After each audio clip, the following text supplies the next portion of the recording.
Bueno, Continúa. empezamos, Me encanta la voz esa.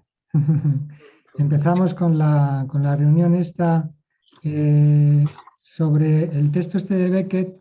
Es un texto muy particular de Beckett, Imaginación muerta, imagina. Este imagina, hay que, claro, es el primer traspiés que uno puede dar con la traducción. Es ambigua en español cuando no es ambigua en francés o en inglés. En inglés yo creo que también, Ahora no, en inglés voy a tampoco es buscar ambigua. La sí, traducción es ambigua en español porque uno podría pensar que es la imaginación, que ve que te está diciendo imaginación muerta, ella imagina. Cuando en francés es imagination morte, imaginer, que es el imagina tú. Entonces, imaginación muerta, Pero imagina. en plural, Imagínate. imaginé, o sea, que quita la ambigüedad del tú al ponerlo en plural, Sí, sí, que ya exactamente. es imaginar. Sí, sí. Entonces ya, claro, deshace esa ambigüedad entre el imagina, muerte, imagina, ¿quién? ¿La imaginación? ¿O imagina tú? ¿Es un imperativo singular o es un imperativo plural? Es un imperativo. Para mí, porque como en francés también está el vos, eh, yo creo que el que puede ser traducido tanto singular como plural, sí, según sí. la... Sí, yo en español lo traduciría en singular. Eh, pero bueno, cada uno, o sea, es una preferencia de cada uno. Pero el tema es que no es que el imagina no es la imaginación la que está imaginando, sino es una convoca a quien lee a que imagine, al lee o al oyente, es a esa tercera persona que está ahí. En la traducción española queda como que la imaginación muerta imagina. Claro, entonces es una ambigüedad que no... Claro. En También inglés, se puede en inglés interpretar ¿cómo así. es? ¿Eh? ¿Eh? En inglés, ¿cómo es? En inglés, pero lo que pasa es que en inglés la tercera persona del singular eh, tiene una S, entonces en el tiempo presente, entonces en inglés tampoco, o sea, en sonido podría confundirse, pero no en la escritura, No. porque es imaginación, dead, imagine. No. Ese imagine eh, es o sea, no es la tercera persona, ¿sabes? Es el Es un imperativo. imperativo, es un imperativo. Vale, entonces yo creo que es solamente en español con esta ambigüedad. Hay también alguna cosa, bueno, luego lo diré de la traducción que podría ser que no me gusta del todo cómo suena. Pero quería contar algo antes. eh, Algo antes es un detalle menor, ¿no? Pero esta referencia biográfica de Beckett no aparece en el texto, ¿no? Pero sí leí algo que me parece interesante. El- Corre el año 1965, principios de 1965, que es cuando se escribe este texto. Es un texto que está muy elaborado. Beckett le dio 1000 vueltas al texto, no lo terminaba de cuadrar. Es un texto, esto es de cuadrar.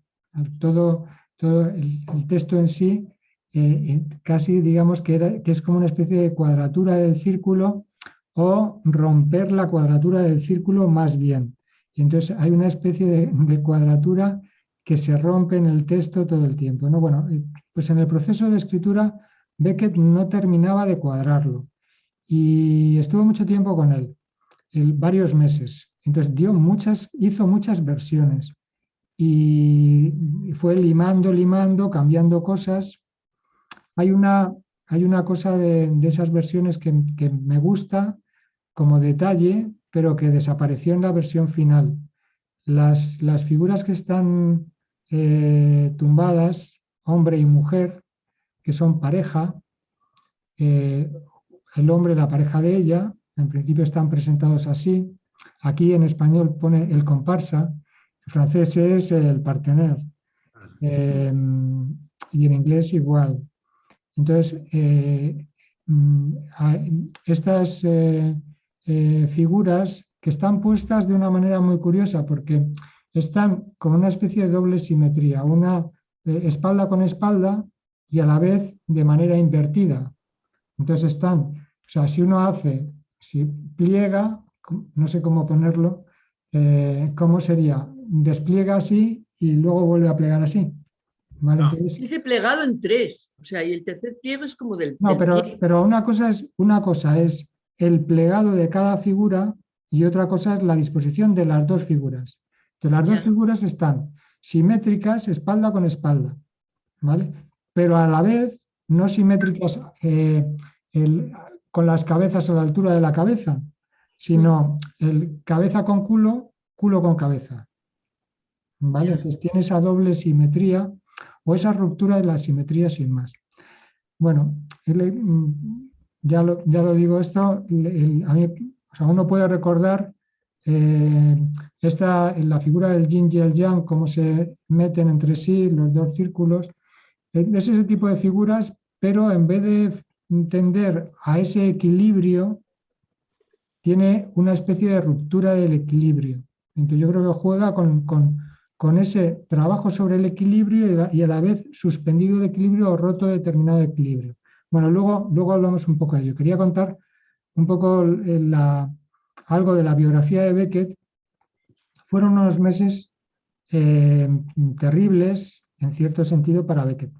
Bueno, terribles hasta cierto punto, porque él era muy sufrido y podía llevar cosas que eran difíciles de llevar, las llevaba él, sobre todo las cuestiones físicas, lo peor eran las cuestiones mentales, sobre todo cuando eran las pérdidas, ¿no? Pérdidas de amigos y tal, eso era la tortura mayor.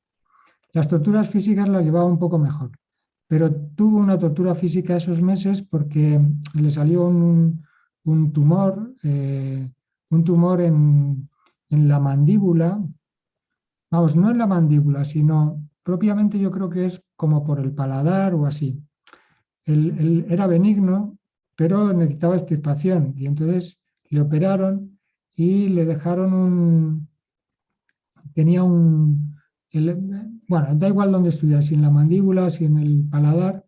El caso es que en la extracción pues le dejó una especie de hueco y ese hueco no le cerraba.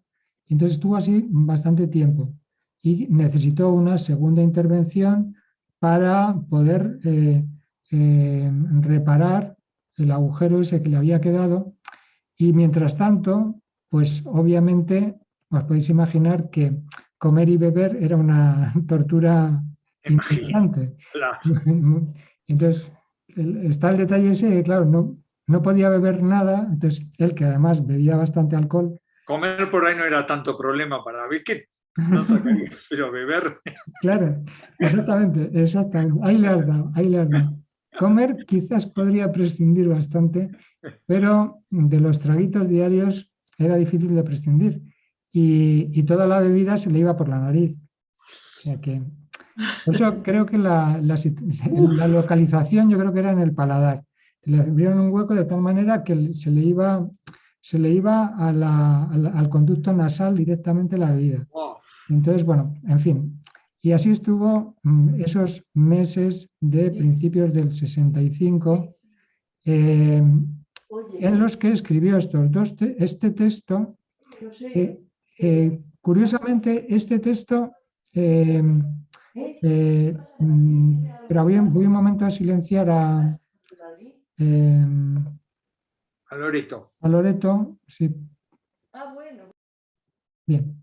Entonces escribió este texto y al mismo tiempo, esto es una cosa curiosa, estaba escribiendo otro texto que es el Come and Go, que es traducción en español como vaivén. Ah, Entonces, Beckett estuvo al mismo tiempo, esto es curioso, al mismo tiempo estaba escribiendo este texto, Imaginación muerta, imagina, y el texto de teatro, un texto muy breve, que es Vaivén, que lo trabajamos en su día. Es un texto, Claro. cuento un poco cómo es el texto ese. En el texto este de Vaivén hay 3 personajes femeninos vestidos con ropa de colores distintos, y estos personajes están sentados enfrente del espectador, y cuando están los 3, en un momento determinado, una se levanta y se va. Y cuando se levanta y se va, las otras 2 quedan cuchicheando sobre la otra. Y una de las cosas que dicen de la otra es como, más o menos lo que viene a decir es, pobrecita, le queda poco o algo así. Entonces, como si estuviera enferma y se fuera a morir. Ah, ¿Vale? Entonces están cuchicheando y dicen esto. Y entonces al rato se levanta otro, o sea, viene la anterior, se levanta otro y se va, que yo recuerdo era un poco así. Entonces es como una especie de juego de carambolas. de cuchicheos, aparte cuando Sí, se ausentaba una, ¿no? exactamente. Cada vez, y es una sale, otra entra, una sale, otra entra, una sale, otra entra, y entonces, claro, al final todas están afectadas, entonces no hay ninguna que se vaya a salvar. Todas cuchillan sobre el ausente, pero son cuchicheadas a su vez por las que quedan cuando salen. Bueno, este juego es una pieza de teatro que Beckett compone al mismo tiempo que esta pieza, que este texto en prosa. Y que no es habitual que Beckett estuviera escribiendo 2 cosas a la vez.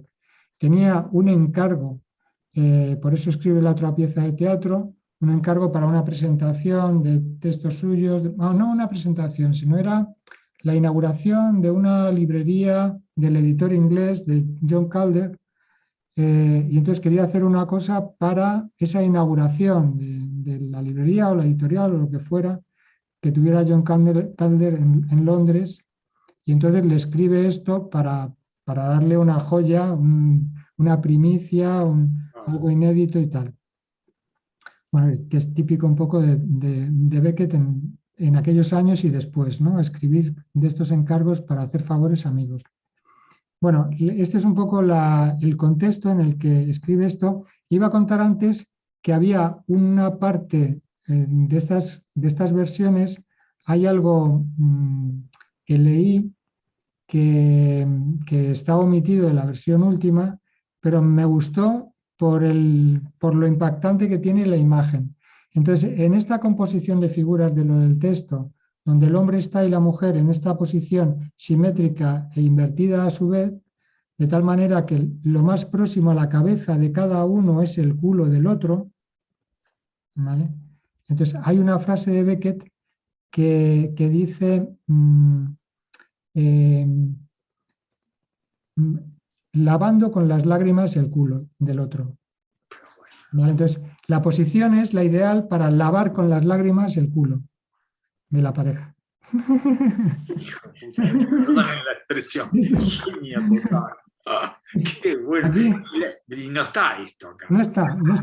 Esto está suprimido. O sea, imagino, es una interpretación, ¿no? Pero imagino que este texto, porque este texto tiene estas cosas de Beckett, que tiene una frialdad como total en la descripción, sin embargo, hay algo del sentimiento que tú tienes que pescarlo porque está o sea, está produciendo una inestabilidad en toda la pieza. Sí. ¿Vale? Entonces hay algo sentimental, digamos, hay algo de la emoción que está produciendo una inestabilidad en la pieza, pero está dicho de una manera fría. Entonces, de una manera fría, aunque, o sea, ¿cómo congela la emoción? O sea, porque no es que está la emoción, pero congelada. Entonces, esta es la... y lo deja así. Y entonces, no sé, es una interpretación, pero quizás la frase esa la quitó porque desequilibraba ese estar congelado el texto. Entonces, era para escribir un No, está buena, cuento. no, es buena la interpretación, Zacarías, puede ser, pensado desde este punto de vista que decís, claro, porque es una frase Que te que, agarra. que se te agarra, sí, claro, claro, qué bueno, qué bueno. Sí, sí. Bueno, lo leí por ahí y Y dijo, no le habrá por ahora en el tren de especular, esa frase no estará puesta en algún otro texto de Beckett, dice no se escapó. mm, habría que investigarlo. Yo no lo, donde lo he leído, que es en un libro de John Fletcher, eh, normalmente pone referencias, o sea, si estuviera a lo mejor lo habría, puede estar, pero se le habría saltado a él. Porque Claro, porque si no lo hubiese puesto. normalmente si hay referencias, o sea, todos los textos breves y todo eso, que a veces él dice, bueno, esto es igual que en este otro texto y tal. Él Entiendo. hace ese trabajo. Entonces, bueno, se le puede estar y se le puede haber pasado. Bueno, es tan Pero linda la frase que ojalá la haya escrito en otro lado. Bueno, queda abierto eso. sí, sí, sí. Ya ves, está en los cuadernos de esos que hay ¿dónde está? En Reading, en Inglaterra, donde están los dosieres de Beckett, todas las Claro. versiones, todo eso. Y hay también documentos en la Universidad de Buffalo. Ujú. Y hago una pequeña nota al pie que me asocié ahora. El escritor Bioy Casares, el argentino, publicó un diario que se llamaba Diario de con Borges o algo así. Y entonces cuenta cosas cuando cenaban, y bueno, y en un momento cuentan que se burlan de Esperando a Godot, y de esas cosas que tenía Borges y Bioy Casares que estaban por encima de todo el mundo ellos. Pero leyendo otro libro, que no tenía nada que ver con Bioy Casares, sobre Beckett, que se llama Las vidas silenciosas de Beckett, de una francesa, ella cuenta que va a la Universidad de Buffalo a ver el manuscrito de Watt. Y entonces el bibliotecario le dice, este manuscrito una vez pasó Borges por acá y pidió verlo dentro de lo que poco, de nada que podía ver Borges. Yo pensé que hijo de puta Borges. Por un lado lo está criticando y cuando va a la Universidad de Buffalo va a ver quién era ese Beckett finalmente que era tan famoso, que compite con él en la cabeza de Borges, obviamente, porque no la de Beckett, ¿no? Y me pareció una anécdota impresionante, que esas cosas del azar, ¿no? Que se pescaron. Y la que escribe Vida Silenciosa, obviamente no hace ninguna mención a esto que les cuento porque no conoce el libro de Bioy Casares. Bueno, y me pareció una anécdota linda porque cada vez que alguien cuenta que Borges se burlaba un poco de Beckett, saco esta anécdota y ténganla en cuenta para alguien que se haga el vivo con eso. Sí, sí, sí. Sí, sí. Quiso tocarlo, quiso tocarlo. Claro. Y a ver, fue ahí, a ver quién es este irlandés, porque no ganaron un premio juntos. Ni Yo me idea. parece que en algún momento, bueno, ve que Borges competía con todo el mundo, o sea, tenía competencia unilateral. Porque no creo que fuera el caso de Beckett, que no sé si alguna vez lo leyó a Borges, no tengo la menor idea, yo nunca lo vi referenciado No en sé las lecturas nada. de Beckett, ¿no? Yo nunca lo vi, no sé si usted... Habría que investigarlo, porque Sí, bueno, yo he nunca leído lo vi. tantas cosas, es posible que lo leyera, vamos, incluso es probable que lo leyera, pero, Claro, ¿sabes? Porque, o sea, Borges en París, o sea, se tenía que hablar de él muchísimo, entonces, sí, sí. Ya desde los 50 que lo publican en los tiempos modernos. sí, sí. Pero bueno, por ahí también algún día nos enteramos. Le dedico alguna frase lapidaria del tipo, como hizo con Sartre cuando lo presentaron, es una persona muy inteligente.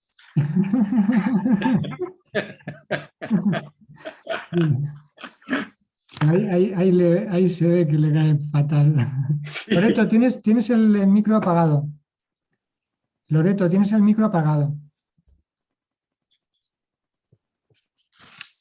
Hugo, ¿no fuiste tú el que dijiste que cuando le preguntaron por Sajabe que dijo, no es un escritor? O Simón de No, Beauvoir. eso lo contó Zacarías hablando de Marguerite Duras. No.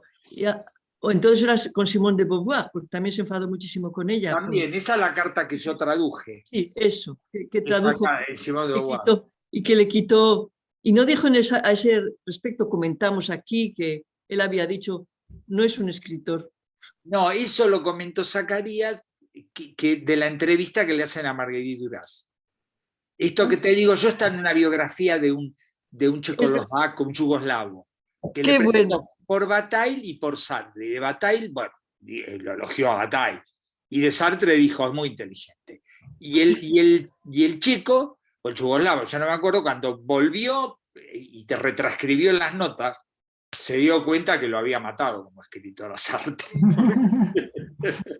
Y después Zacarías contó esto de la entrevista. Sí, la entrevista es una entrevista a Marguerite Duras después de escribir El amante, ya ella pues bastante mayor, una entrevista en el programa Apostrophe de Bernard Pivot, Sí, y en esa pues hace esto, ¿no? Ella está hablando de escritura y entonces Bernard Pivot le pregunta que concrete algo de lo que es para ella la escritura. Y entonces ella pues dice, Bataille es un escritor, Blanchot es un escritor, y entonces Bernard Pivot le pregunta, ¿y Sartre? Dice, no. No, creo que dice, es un ensayista, mejor todavía. Sí. pero no es un escritor. Es que es verdad, es que es verdad. Es que Bueno, no es, o sea, para lo que es la concepción además de escritura que tenía Marguerite Duras, que bueno, o sea, me parece que es muy, vamos, yo también lo siento así, ¿no? Que la escritura es algo que te lleva a una aventura desconocida. Claro. Y entonces por eso el lado ensayista, o sea, no es un escritor quien tiene la capacidad de escribir. Entonces, para María Duras, además, la manera de definir la escritura era, hay en un momento determinado, hay un texto que está reunido con textos suyos que se llama Escribir. Y ahí dice, escribir no se puede, entonces se escribe. Qué bueno, qué bueno. Yo no he leído nunca una definición mejor del lugar de la escritura. Es impresionante esa definición. sí, Y sí. le encaja a Beckett de una manera Claro, o sea, increíble. esto es como si fuera, esto también es Beckett. ¿Sabes? Claro, Esto no se puede, y desde ese lugar se hace. se hace, claro. Porque no se puede no hacerlo. Ya está. Claro, no, y es donde estás. Y claro, Ya me acordé de esa, cuando en el año 80 hacen una encuesta del diario Liberación y sobre qué es escribir para usted. Y no sé cuántos escritores publican ahí. También lo leí en la biografía de Norton, eso, bueno, no importa. Y la hacía el hijo del editor de Jerome Lindon, Matthew Lindon, que en ese momento era cronista de Liberación. Y Beckett, porque no podía negarse al hijo de Lindon, como era Beckett, cuando leímos la biografía, esas cosas lo torturaban mucho, decide darle una respuesta. Y todas las respuestas eran 10 líneas, 15 líneas, 20 líneas, todas profundas. Y Beckett pone la famosa bon casa, es decir, solo sirvo para Nunca esto. está. Y claro, mató todo, es genial porque todo el resto fue a parar al carajo, porque fue él el que dio más o menos como lo de Marguerite Duras. Con esa frase sola todo lo que uno pudo haber escrito, si no, chao, lo borro porque todo era pura retórica, no, es buenísimo. Eso, no sabía que ese era el origen de la frase esa, o sea, la escribió para ese ese. es el origen, sí, se le ocurrió eso, ve que también tenía lo suyo. Bueno, vamos si queréis un poco Sí, claro. con el texto este, que es un texto, voy a decir algo. Zacarías, una sola cosa te pregunto en relación a esto. Entonces, los dos textos los está escribiendo en simultáneo y está padeciendo el tema este del tumor benigno en la boca mientras escribe. Sí. Tiene la operación y es todo, son los meses que pasa tras la operación, Ajá, donde pues, es primera operación, el posoperatorio, una segunda operación, y entonces en todos esos meses es cuando está escribiendo esto. Entonces también hay que imaginárselo ahí con su tortura y tal, y sin embargo él concentrado, ¿sabes? En dos textos, el de teatro y este, que en principio no tienen mucho que ver entre sí, o sea, son textos muy distintos, cada uno tiene su propia ley interna de funcionamiento, ujú. es muy concentrado, ambos son muy concentrados, y ve que te está intentando hacer una especie, o sea, están esas piezas únicas. Este texto es un texto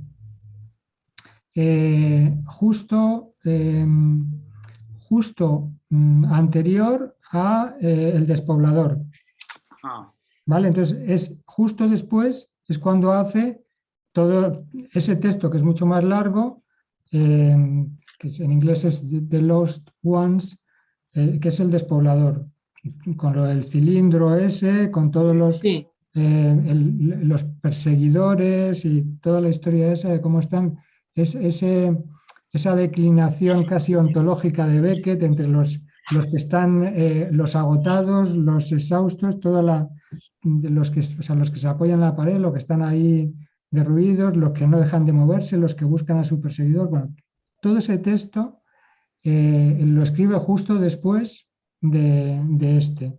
Entonces es un poco, este es el... Y el texto que leímos la vez pasada es el texto en realidad, o sea, el de Basta, es el texto que escribe antes. O sea, escribe Basta, luego escribe este, y luego en prosa, y luego escribe El Despoblador. Creo que es más o menos ese orden.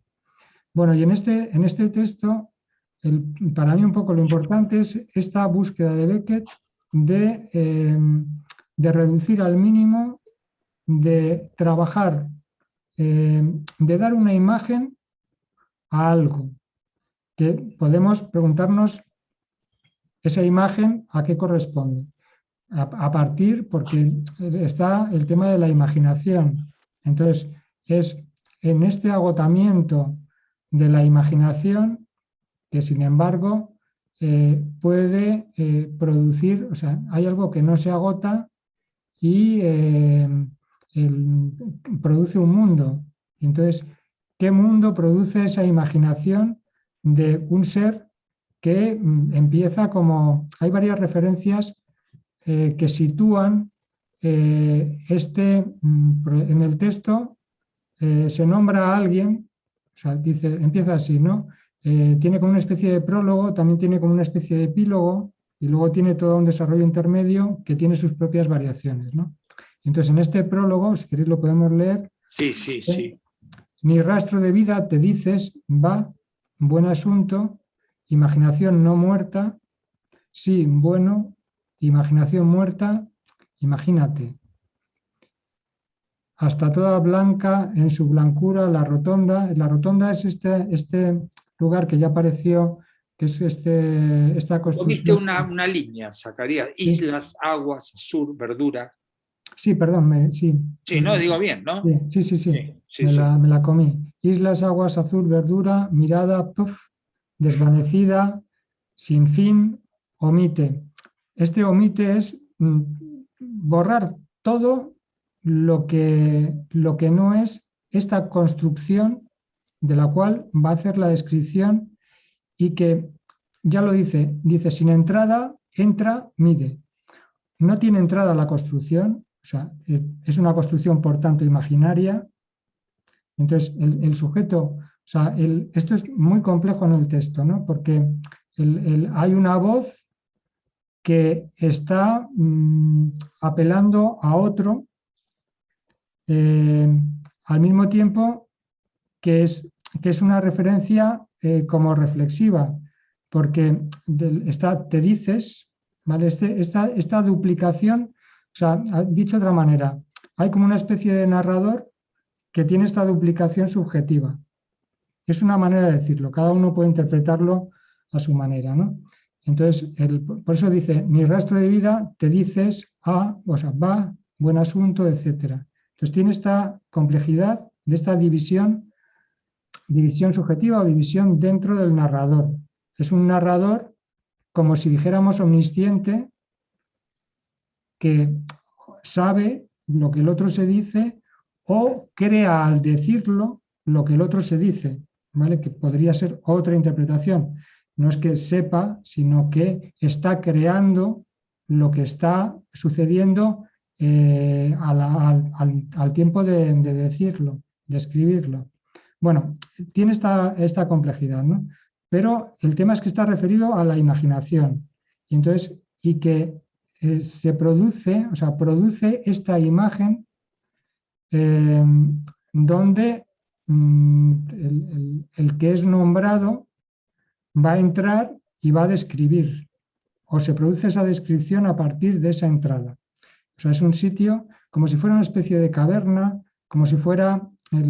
hay gente que ha hablado de como si fuera un cráneo, porque si tocas en las paredes suena a hueso, ¿vale? Entonces, tiene una cúpula, es una construcción, la traducción en español es rotonda, de estas construcciones, pues, pequeñas para estar dentro y demás.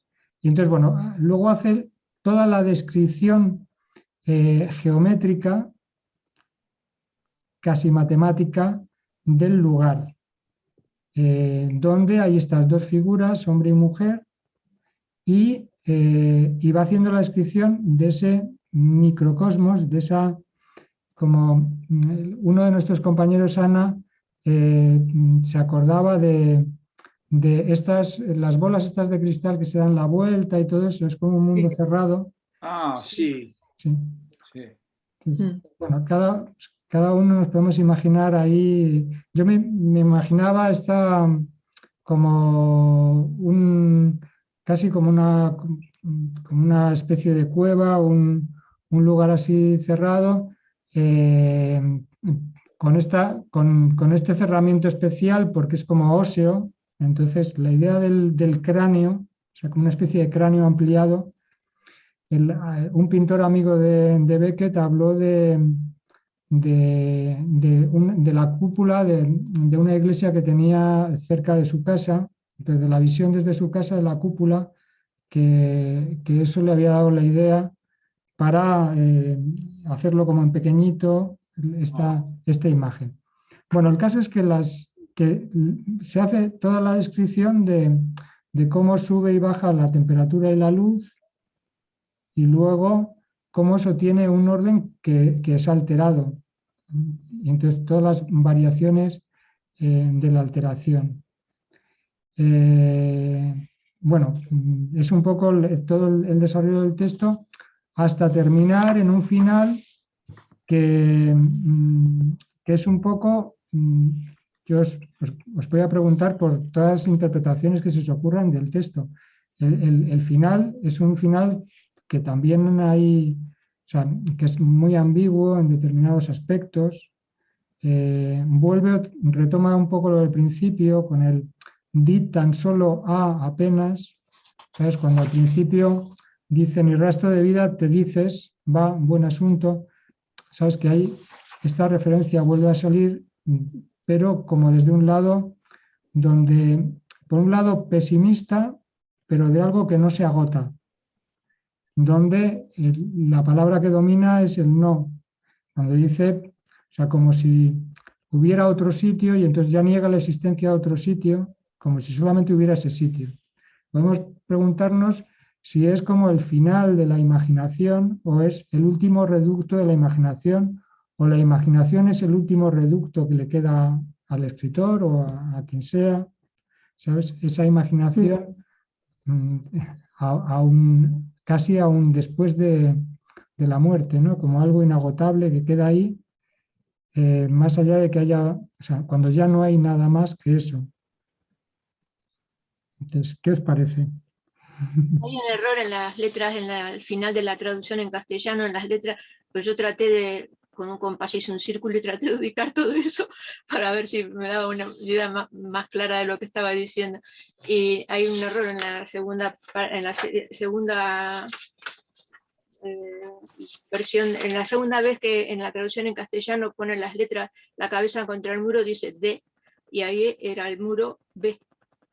Por eso La yo cabeza contra el muro, a ver, ¿cuándo está eso? Voy a... está distinto. Está bien en las otras traducciones, me parece. Y en esta, en cambio, está distinto. Cuando dice la cabeza contra el muro, B, es B. B de boca, B. cabeza contra... y pone D. Pone D. Y en las traducciones está B. Vale, vale. Mira, mira. Gracias. Después con, las rodillas contra el muro entre A y D. Y acá dice, yo que le puse encima la A, no sé qué decía abajo, D y C. Decía abajo. Y es A y D. Para que coincida después con las traducciones, ¿no? Me pareció que eran dos traducciones y... Sí, sí. Las dos traducciones, una el original en francés, el otro en inglés y Sí. la traducción en español estaban mal puestas las letras. Traté de dibujarlo y no hubo caso.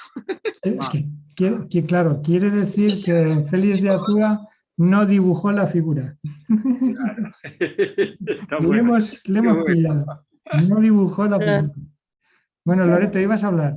Sí, para mí está claro que en cuanto he leído el texto he visto que repercutía en él la Mirlitonade. Yo siempre, es mi filtro de lectura.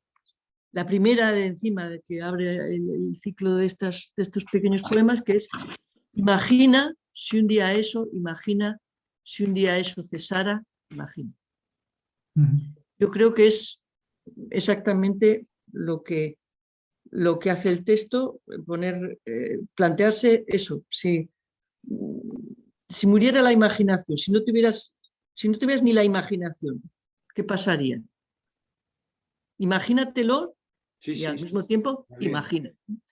Y para mí tiene que ver mucho con la última frase del texto, que yo creo que la traducción no responde a ello, cuando habla de o en la gran blancura inmutable, y si no esto que hace, eso no, para mí no tiene sentido.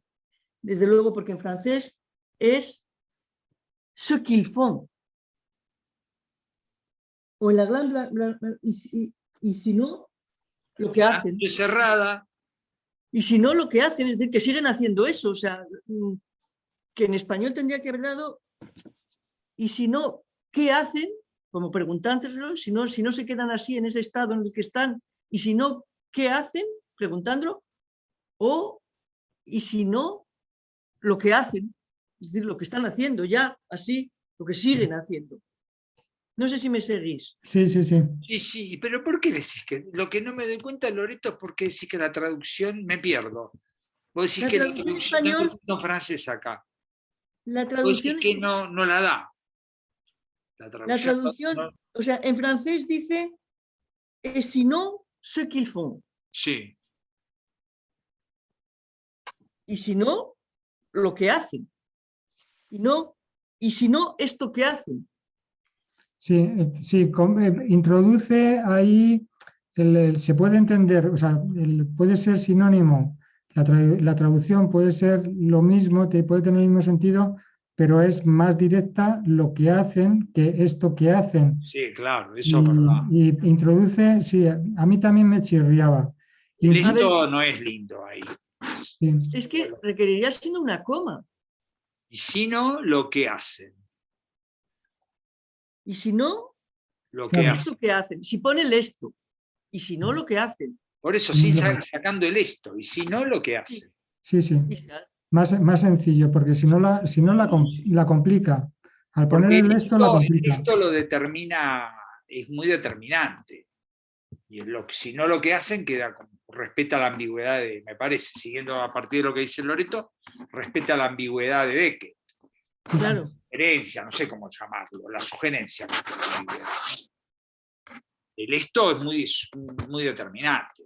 ¿Y esto qué hace? Claro, es verdad. No sé, ahora entiendo. Si no, esto qué hacen. Es que a mí me chirriaba bastante. Sí. A mí tampoco me gusta en la frase anterior, cuando dice, en esta parte anterior, cuando dice Bueno, voy a leer la frase entera, ¿no? Desde el... Bueno, ¿De cuando dónde dice le estaría? voy a leer lo que es todo este fragmento que Ujú. empieza con el di tan solo a apenas, Bien. se di tan solo a apenas en este silencio y en ese mismo instante, para el ojo de presa, el ínfimo sobresalto instantáneamente reprimido. ¿Vale? Entonces, este movimiento que no puede producirse. Dice, déjalos aquí, sudados y helados, es mejor cualquier otro sitio. O sea, déjalos aquí, Mm, viene a decir, vete a cualquier otro sitio. Es mejor mm, cualquier otro sitio. Y entonces ahí hay un corte, ¿no? Y dice, pero no, la vida se acaba y no hay nada en cualquier otro sitio. Y entonces esto es lo que va a repetir hasta el final.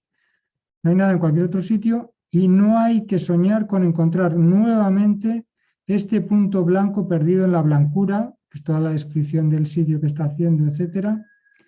Ver si permanecieron tranquilos en medio de esta tormenta, está describiendo las dos figuras, mm. o de otra tormenta peor, o en el más profundo de los negros porque sí. Este porque sí no me gusta. Luego dice, o la gran blancura inmutable, y si no, lo que hacen. ¿Vale? Que al final lo que nos queda, por eso no hay salida, o sea, es porque parece que hay decir como vete a otro sitio, pero lo niega. Sí. Y entonces, esto es lo que hay. Por eso termina como, y si no, lo que hacen. Porque no hay, niega cualquier otro tipo de salida más allá de lo propio que es toda esta escena, la verdad de esta escena, aunque sea imaginada o como sea. Entonces, a mí no me gusta en esa parte que dice, o en el más profundo de los negros, porque sí, no es que esté mal traducido, porque es como ese, pero ese sí no está ni en inglés ni en francés. No, Y como lo dominante en toda esa frase es la negación, o sea, que no puede ser, el porque sí a mí me chocaba. En francés es pour le bon. claro, que sería como real, a veces se traduce como realmente negra, con pour de bon, verdaderamente, pero porque sí, la verdad que yo Con no el lo... más profundo de los negros, en francés es pour le bon. Sí, yo nunca Sí. lo vi traducido porque sí, no sé vos, Loreto, el pour de bon. No, yo es que no lo veo el porque sí. O sea, yo tengo la versión de Félix de Azúa, no dice lo del porque sí. Ah, pues yo es que tengo, a ver si voy a haber sacado otra versión. Tal como, perdón, mientras van buscando, ahora me vino bien, dije para siempre, de verdad, yo había dicho, eso había dicho, de verdad, y una posibilidad que creo que es buena acá sería definitivamente. Pour de bon, definitivamente negra, en serio negra. Sí. Eso, el pour de bon Mm. tiene esa Pues Aquí ha digamos, sería, dicho o realmente en el negro total. bueno, eso puede ser, pero el sí, negro no estaría mal. en el más profundo de los negros, eh, Acá dice, o la que tengo yo es que nos mandaste, o en el más profundo de los negros porque sí. Y es definitivamente negro. Bueno, por ahí habría que hacer un poco mejor. Pero por Ya. completo negro, ujú. es la idea. Claro, pero ahí introduce como una especie de contrapunto cuando lo lees, ¿vale? Claro, Porque sí, con sí, respecto a la negación que está viniendo. total, Entonces, Claro. tienes razón. porque es un elemento afirmativo Claro, dentro de la negación más absoluta. Y entonces ahí hay un contraste que no, que despista con relación a la frase. total. Mm, No escuchó ese no de Beckett que está ahí jugando. claro. Claro.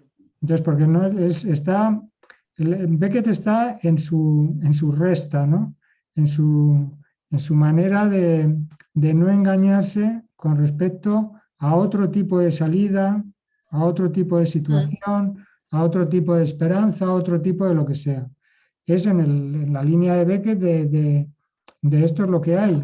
No te puedes, esto es lo que hay y además disminuyendo. O sea, esto no es yendo a peor. ¿no? Una Entonces, constante me haces pensar a partir de lo que decís, Zacarías, que es medio una constante de los últimos textos que estuvimos leyendo, ¿no? Me parece. sí, sí, Esto como hay esto, y hace con esto, sí, sí, Sí, ¿no? sí, Algo sí, así. sí, sí. ¿Cómo lo ven? Y totalmente. es una pena porque ese final que ya de por sí es complejo y tiene su ambigüedad, que te obliga a interpretarlo, pues tiene en estas dos partes, el esto y el porque sí, que lo hacen, eh, que introducen una dificultad añadida claro, no, te hace que no puedas digerir el texto.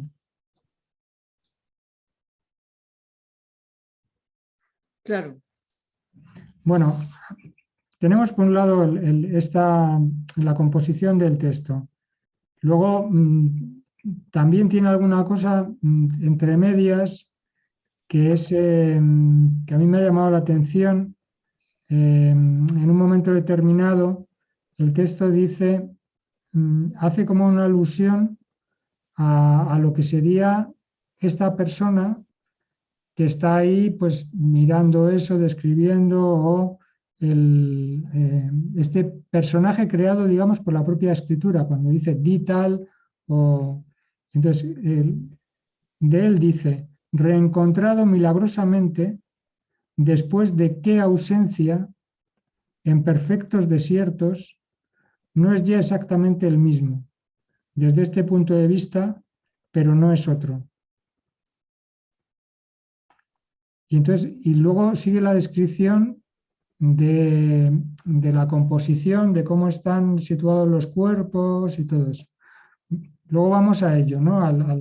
A esta frialdad que es extraña porque los cuerpos están al mismo tiempo, pues con este vaivén de las temperaturas, sudando, etcétera, etcétera. Hemos visto que Beckett ha quitado lo de las lágrimas, ese detalle de que creo, en inglés creo que es algo así como watering with the tears the bottom. Watering es, claro, es el agua, watering. Era agua. Watering with the tears the bottom. Botón es el culo. Claro. Yo lo he traducido así, ¿no? Lavando con las lágrimas el culo. Qué bueno. Es la posición porque están cabeza con culo cada uno, ¿no? Claro, claro. Bueno, antes de hacer esa descripción de cómo están encajados ahí, cómo todos los, cómo va el crescendo y el disminuyendo las luces, la temperatura y todo eso, tenemos esa frase, ¿vale? Entonces, yo os digo también la otra cosa perturbadora del texto, quizás para mí como la más perturbadora. Lo de los ojos, el detalle de los ojos, y en otro punto del texto aparece una vibración especial. Es curioso porque es un texto dijo que eran 1000 palabras. ¿Vale? La composición habría que contar en francés, pero él dijo 1000 palabras. O sea que es un texto cerrado. Luego lo miraré, pero decía eso, 1000 palabras. Uy, dale, después si le vas a calcular las palabras que tiene. Claro, abro el texto en francés a ver si son exactamente 1000 palabras. Bueno, hay un momento determinado donde yo os lo digo, esto es para ver qué os parece, si os da por pensar. En un momento determinado en el texto dice que cuando hay pausa en los estados intermedios, o sea, porque al principio parece que está describiendo una cosa como muy ordenada, muy matemática, muy precisa, donde hay un vaivén, esta es con respecto a la otra obra, hay un vaivén de temperatura y de luminosidad. La luminosidad no viene de fuera ni de ningún otro sitio, entonces esto lo dice, entonces no hay sombra. Es un lugar curioso, ¿no? Este interior sin sombra donde la iluminación viene de sí mismo. Y entonces esa iluminación que es con calor llega hasta determinado umbral y luego baja hasta oscuridad absoluta 0 grados. Entonces este es el vaivén desde la luminosidad, calor, y lo otro, y este calor-frío se representa también en los cuerpos sudando cuando hay calor y no sudando cuando hay frío.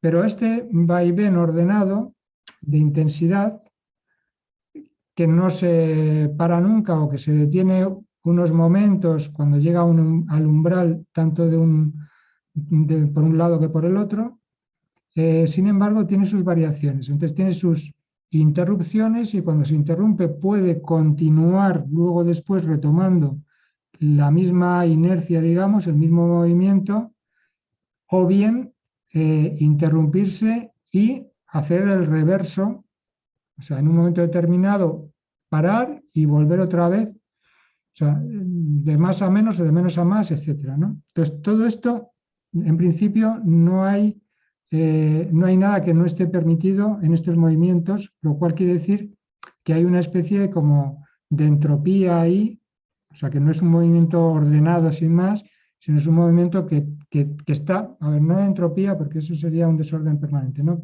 Porque en realidad vuelve otra vez, o sea, lo más estable y lo más constante, o sea, lo que se repite más es llegar a los dos umbrales, ¿vale? Pero tenemos estos territorios intermedios que cuando está en territorio intermedio puede continuar hasta un umbral o puede detenerse y revertirse lo que estaba ocurriendo.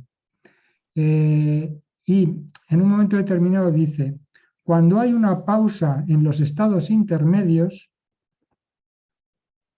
cualquiera que sea la duración y altura tal, dice, vibran entonces suelo, muro, bóveda, cuerpo, gris blanco o ahumado o entre los dos según. Pero es bastante raro, la experiencia lo demuestra, que el paso se haga así. O sea, es esta vibración, o sea, esta detención y de repente todo se pone a vibrar, ¿vale? Resulta algo raro para el funcionamiento común que tiene, pero ocurre, ¿vale? Entonces, esto es chocante, ¿vale? Entonces, introduce eso que no se sabe uno cómo interpretar. Y luego está más adelante cuando introduce también esta historia de la intensidad de la mirada de estos ojos azules, ojos beckettianos, los dos izquierdos, pues dice, a pesar, o sea, las figuras están, por un lado sudan, por otro lado, si se pone un espejo, se empañan, o sea, no están muertos en los cuerpos. Entonces, pero dice, a pesar del espejo, podrían parecer inanimados sin los ojos izquierdos, que a intervalos incalculables bruscamente se distienden y se exponen desorbitados más allá de las posibilidades humanas. Entonces, te deja destrozado, más allá, o sea, es una intensidad al que llega, es como una especie de tortura. En esta situación, los ojos cobran una intensidad de visión que es más allá de las posibilidades humanas, ¿no? Yo me quedé pegado acá, entre otras cosas, y ya un poco desde lo que vos decís, ahora cuando lo releíste, a esta cuestión de los intervalos incalculables. Que bueno, no podría decir nada de eso, pero me resulta una fuerza de sugerencia impresionante, lo de intervalos incalculables, ¿no? Y que cada vez es más fuerte, ¿no? Y esto de, bueno, que se exponen desorbitados es impresionante. Sí, no sé qué decir. Continúa diciendo, azul pálido agudo, el efecto es fascinante al principio. Te deja destrozado. Qué genio, ¿ve? Porque introduce eso que vos decís, bueno, y de repente dice al principio. Pero es que te lanza una dimensión, ¿sabes? Que te deja, o sea, te deja ahí colgado en el espacio. Es que exactamente. Sí. Sí, quería hacer alusión a una referencia que hace Nolson en la biografía, que este texto responde a un fragmento ¿cómo se llama? Del Dream of Fair to Middling Woman. Ah, No sé cómo se traduce sí, bueno, la tengo ahí la traducción. en el que también hay un pasaje en el que Ajá. están metidos en un agujero o en una especie de túnel que protege del mundo a los dos seres que están ahí metidos, buscando una especie de paz y tranquilidad. Y hace referencia a Nolson a cómo ese texto se proyecta en este otro Ah, y en el Sans y en el Bing, que es una especie de situación, ahora que dices tú, como fuera del espacio, de limbos, y de solo existir ahí, de querer solamente estar ahí o solamente ser posible estar ahí, pero que al mismo tiempo el propio Beckett consideraba que era un peligro psíquico para él muy importante.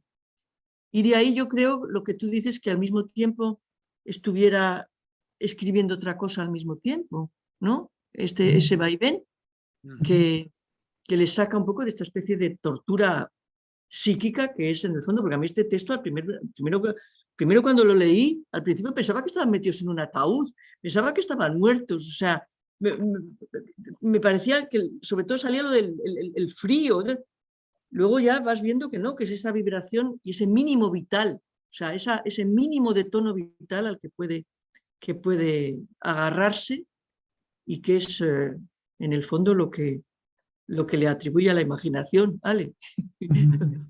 O te quedas con eso o nada. claro.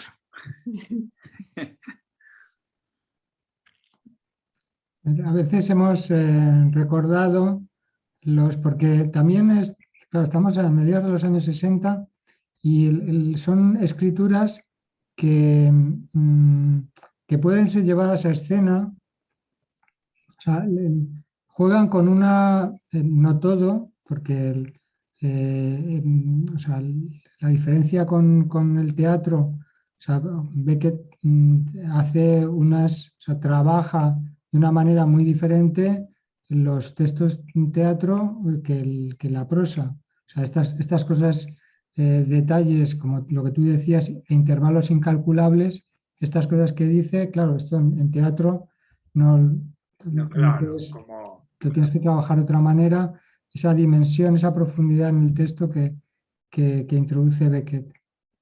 No sé qué iba a decir. estabas marcando algo. Bueno, ya te, Sí, ya me ya vendrá. te vendrá. Sí. Pero algo de la manera de escribir de los 60, decía Zacarías. Sí, por lo que es la figura en sí, que es que hay como hay un intento de llevar, o sea, la escritura, o sea, lo que se describe tiene la potencia de ser una especie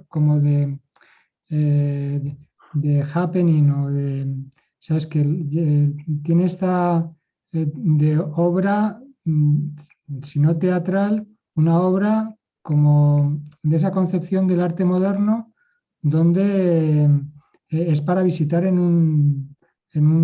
para tener esa sensación, para visitar en un museo y verlo in situ. Entonces, hay algo, a mí me hace recordar el arte minimal, por ejemplo, todas las relaciones que hay en el arte minimal, pues tanto o sea, hay una especie de rotura de la escala para crear una sensación distinta con el objeto. Entonces, y acá tenemos, pensás que hay eso, Zacarías. ¿eh? Acá pensás que hay una ruptura con la escala también, ¿no? Que él está jugando con esa como puesta en escena. Entonces, la puesta en escena son textos, que son textos en prosa, pero que describen una puesta en escena. Y entonces esta puesta en escena que describen requiere una experiencia del espectador. Una experiencia, aquí diríamos una experiencia imaginaria, pero que podríamos imaginar también como táctil o lo que sea, o todo eso, porque todo eso mueve la imaginación o lo que sea, ¿no? Y entonces, por un lado tenemos estas cosas del arte minimal, donde pues ahí se empiezan a hacer exposiciones en esa época, exposiciones a lo mejor en una galería, donde hay piezas pequeñas como pequeños dados, pequeñas construcciones ínfimas que están colocadas en el suelo y que tienen el tamaño de una canica, ¿vale? Entonces, al mismo tiempo, unas piezas, por ejemplo, un cubo de unas dimensiones que no caben por ningún sitio. Entonces, de tal manera que tú tienes, por ejemplo, una galería, una habitación central de la galería, y en la habitación central de la galería un cubo que ocupa el 80% del espacio de la galería. O sea, un cubo de unas dimensiones como colosales para el espacio donde está. De tal manera que, claro, ahí no es un objeto a ver, es un objeto que te integra a ti porque la mirada te la come la propia dimensión del objeto. Entonces, este tipo de juegos que hace el arte minimal con el espacio y la escala, o con la repetición, un mismo objeto en serie 200 veces. Claro. ¿Vale? Entonces, cajas de madera, Donald Judd, cajas de madera una detrás de otra, de dimensiones 1 metro por 1 metro por 1 metro. Y cajas de madera, 50 cajas de madera con una separación de 20 centímetros en cada una. Entonces, estas impresiones, o luminosas, son Donald Judd, también hay otro, está Sol Levitt, toda esta gente claro, Sol Levitt, claro, que hace estas cosas, ¿no? Lo de la luz es muy, muy especial, o sea, sitios donde tú entras y tienes una luz de neones muy determinada. Está los corredores de Bruce Nauman, ¿vale? Que Bruce Nauman lo hemos nombrado aquí, trabaja con Beckett en la cabeza para inspirarse en muchas de las piezas que hace en esa época. Entonces son corredores luminosos donde tú tienes que pasar por el corredor y son corredores estrechos de a lo mejor 40 o 50 centímetros.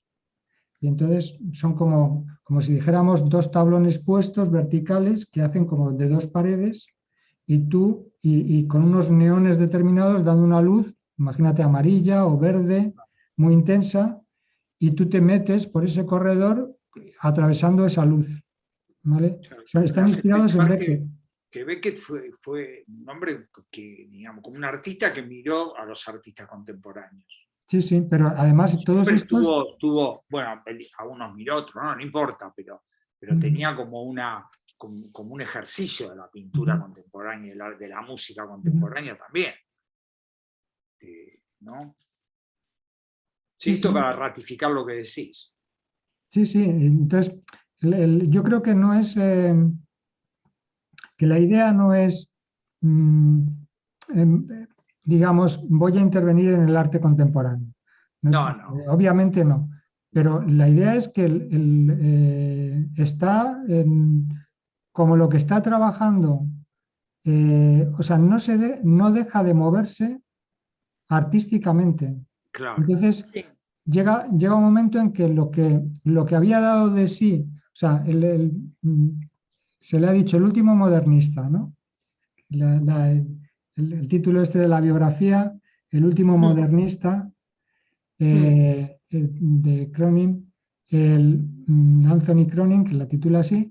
Bueno, en realidad podemos verlo como el último modernista, quizás hasta la escritura de Esperando a Godot, etcétera, etcétera. O sea, podemos pensar en que toma el relevo, digamos, de la escritura de vanguardia, sobre todo la parisina y tal, la revista Transition, toda esta vanguardia literaria, digamos que sigue la estela de toda la poesía desde Baudelaire, etcétera, en adelante, Mallarmé, de toda la escritura Joyce, etcétera, toda la escritura de vanguardia, y él continúa dándole una vuelta, cada uno le da la vuelta de tuerca personal.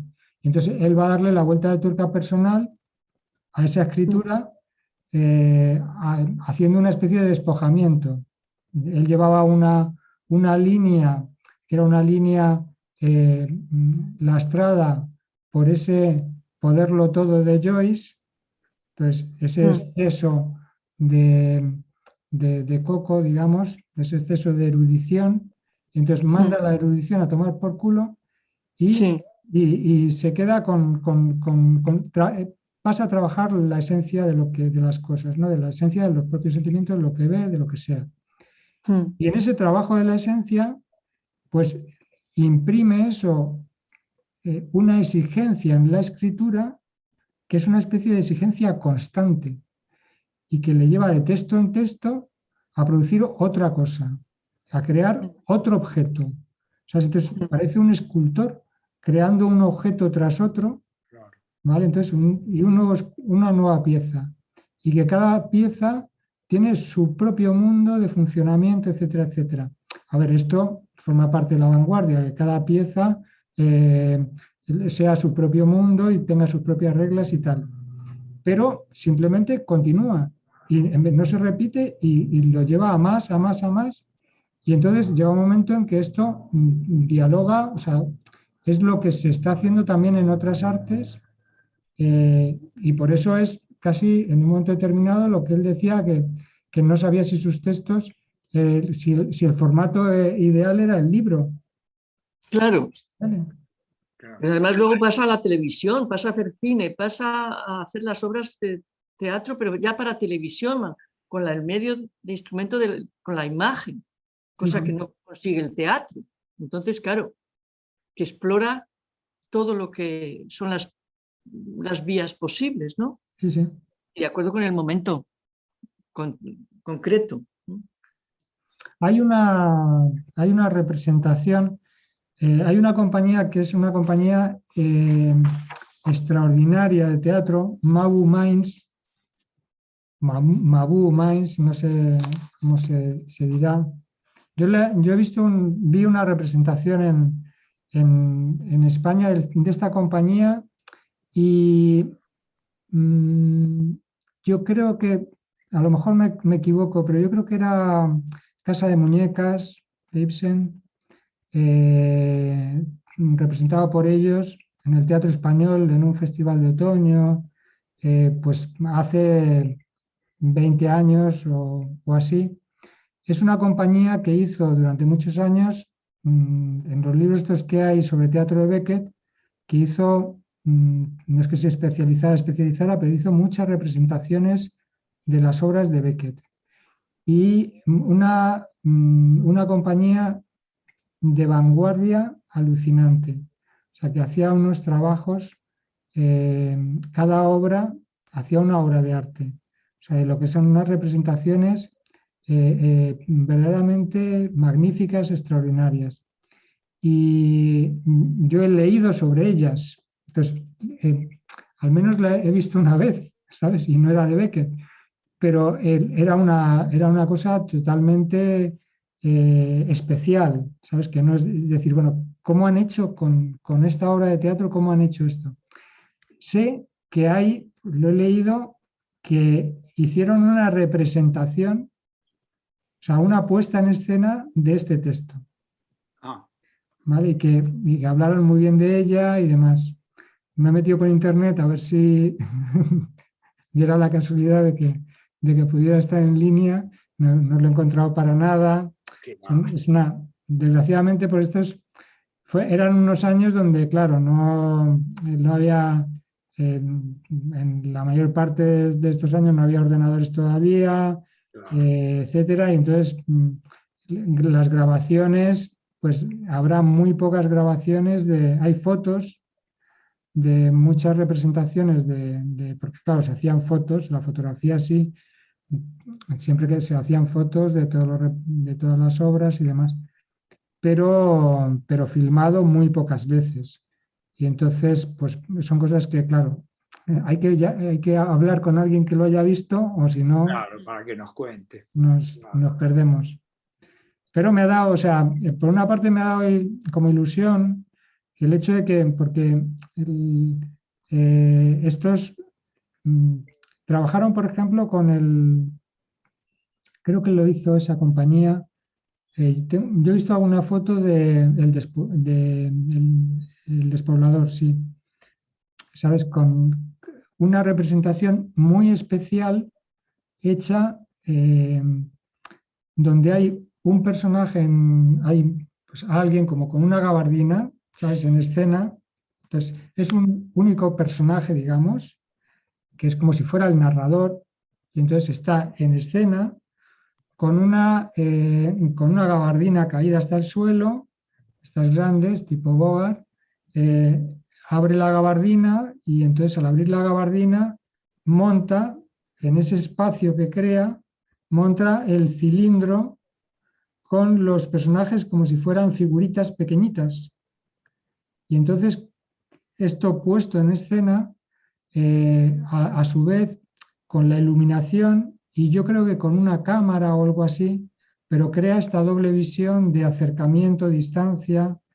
Y entonces, bueno, hace una representación que dice, bueno, ¿cómo voy a representar esto? Entonces, sin que sea desde un lugar naturalista, ¿vale? No intentar reproducir tal cual lo que está, sino, claro, porque si no, no tiene ninguna gracia. Decir, mira, ya me leo el texto. Entonces, se trata de hacer algo, ¿sabes? Intervenir y hacer algo para que en la escena que dialogue con el teatro. O sea, si no, ya está el texto.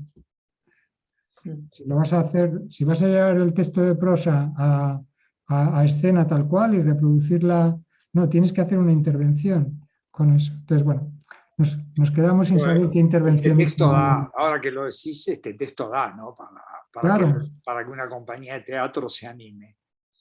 Agarrar la pierna izquierda a la derecha, bueno, todo culo con culo, todo está como... Sí, y verlo como en una galería yo me lo imagino, mira, ahora que estamos con lo de cruce, yo me lo imagino en cruce. Claro. ¿Vale? Representado, imaginaros, representado eso en cruce, como si fuera una especie de iglú, ¿sabes?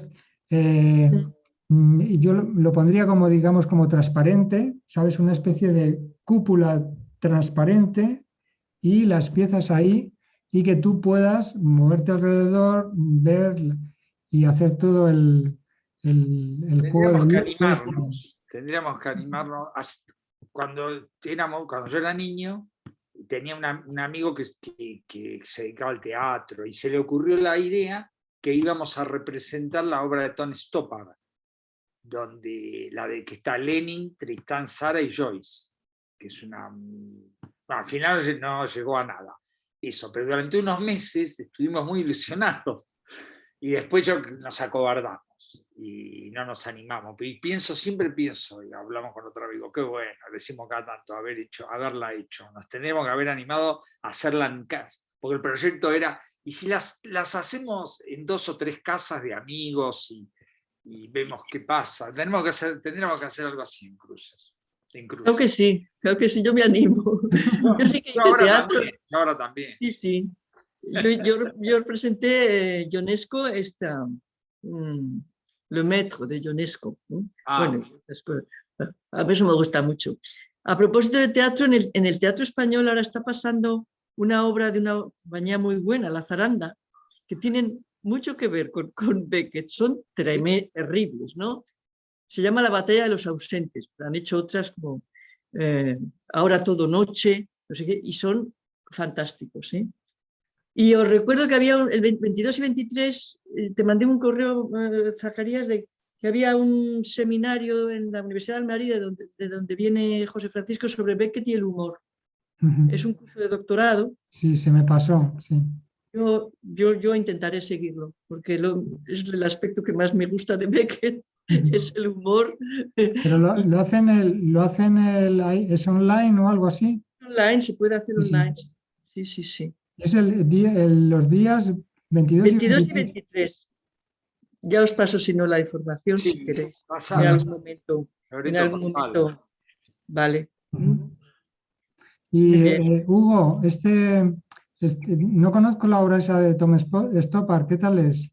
Es genial esa obra, Sí. es buenísima. No la tengo acá, si no, te la pasaba.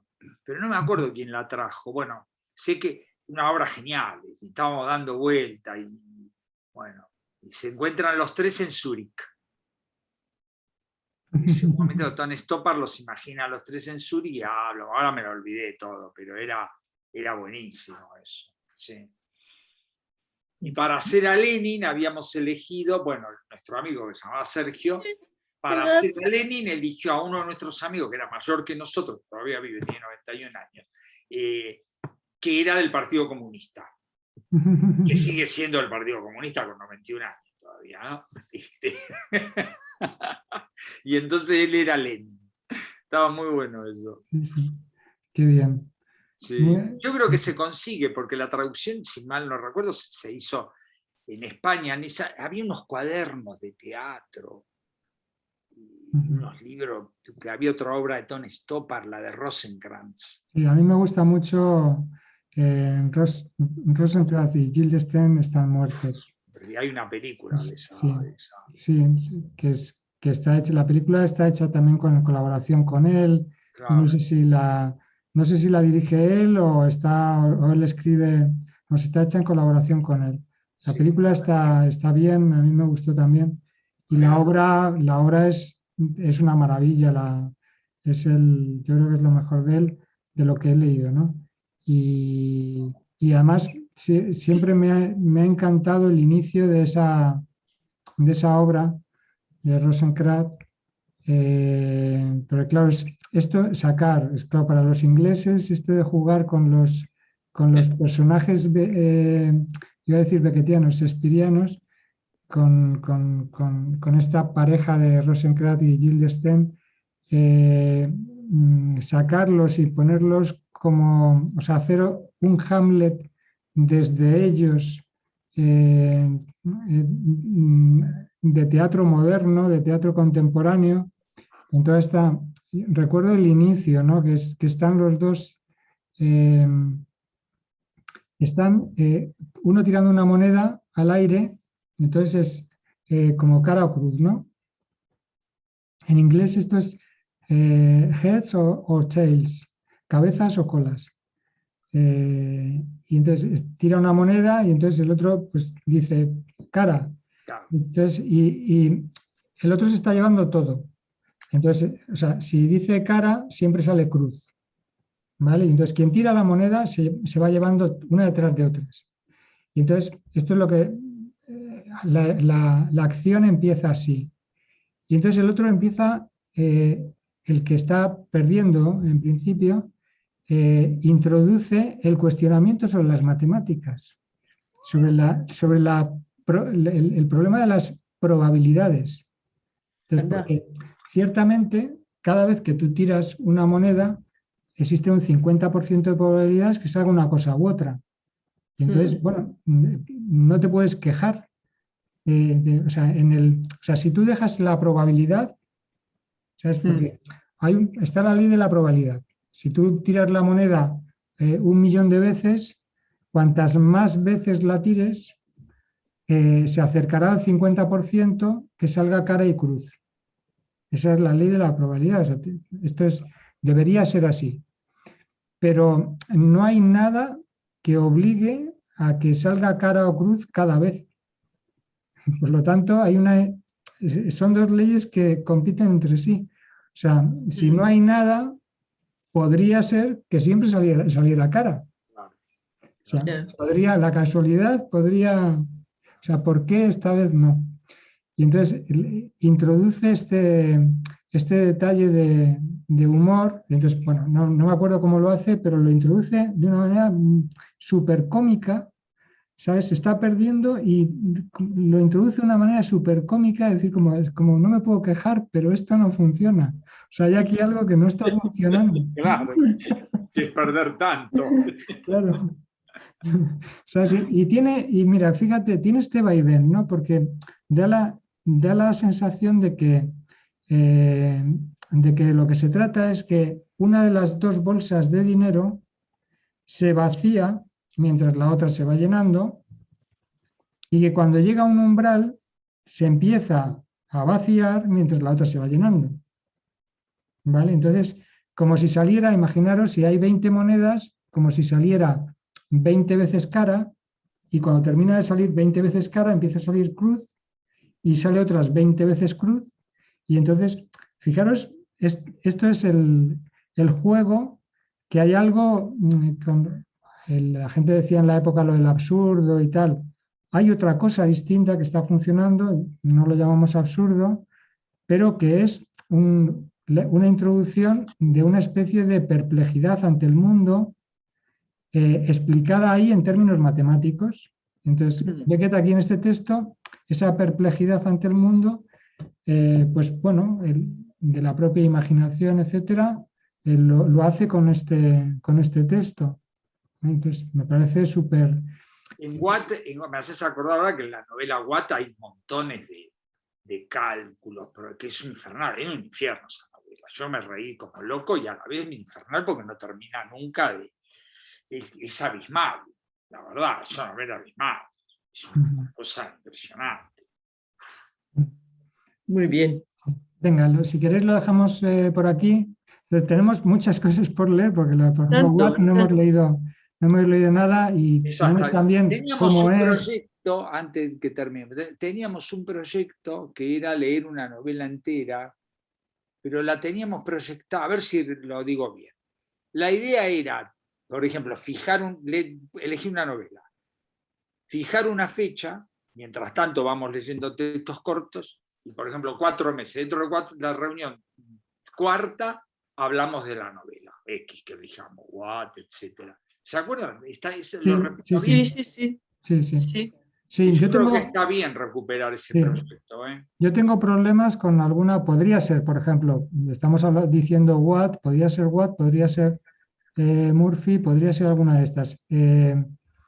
Podríamos hacerlo, yo tengo problemas con encontrar los textos, ¿vale? Porque hay algunos textos que no los tengo en castellano. O sea, que tengo, algún libro lo tengo, hay textos estos que tengo o bien en castellano o lo tengo en inglés, pero no tengo todas las versiones. Entonces, bueno, pero está bien que si lo olvidamos, haznoslo recordar, Hugo. Sí, porque está bien. Y por ahí Murphy podría ser una novela para leer, ¿no? Podríamos una y luego otra y tal. Claro, porque yo creo que está muy bueno eso, como expandir así en el tiempo. Bueno.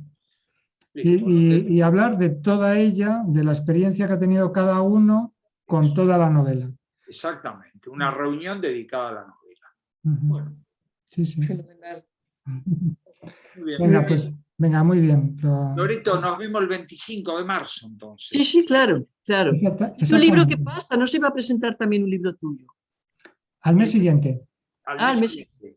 Al mes siguiente, justo, sí, la semana después de Semana Santa, miércoles, presentaremos en Cruce el libro de Hugo y de Daniel Merro, que han hecho sobre Dublín. Mientras Dublín duerme.